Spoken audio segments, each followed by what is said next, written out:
जइबू भोरवा में आइल बा बारात विदा चल जइबू भोरवा में जाई चाल घूस रहिया पिया बात कोरवा में जाई चाल घूस रहिया पिया बात कोरवा में खाइले रहलो क्रिया तू ता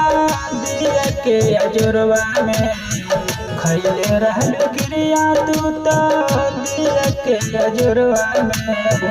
जाई चाल घूस रहिया पिया बात कोरवा में जाए चाल खुश रहिया पिया बात कोरवा में।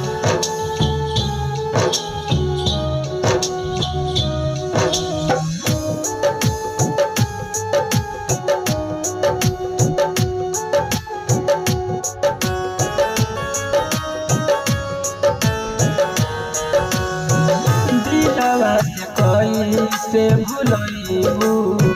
हमारा बिना कैसे रह पैबू दिलवा से कैसे भुलैबू हमारा बिना कैसे रह पैबू कैलू काहे हमसे खेलवार हो दिलवा कई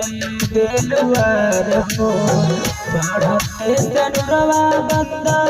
जइबू ने हडोरवा में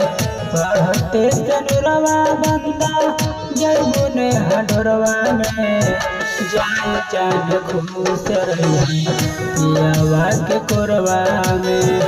जाए चाल खुश रहिया पियावा के कोरवा में।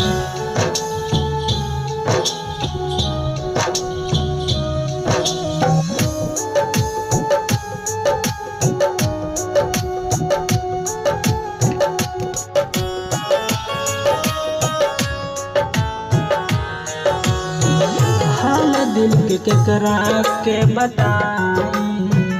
आरती पप्पू प्रेमी के सजाई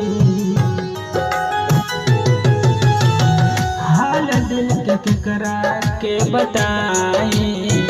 आरती पप्पू प्रेमी के सजाई जिए मर के खैलू गिरिया छोड़ देलू काहे तू फिकिरिया बबलू रंगीला गिर जाई तोर मड़वा में बबलू रंगीला गिर जाई तोर मड़वा में जाई चाल खुश रहिया पियावा के कोरवा में जाई चाल खुश रहिया पियावा के कोरवा में आइल बा बारात विदा चल जइबू भोरवा में आइल बा बारात विदा चल जइबू भोरवा में जाए चाल खुश रहिया पियावा के कोरवा में जाए चाल खुश रहिया पियावा के कोरवा में खैले रहलो क्रिया तू ता दिया के अजोरवा में खैले रहलो क्रिया तू ता दिया के अजोरवा में जाए चाल खुश रहिया पियावा के कोरवा में जाए चाल खुश रहिया पियावा के कोरवा में। बबलू रंगीला नेबुआ नौरंगिया जनपद कुशीनगर।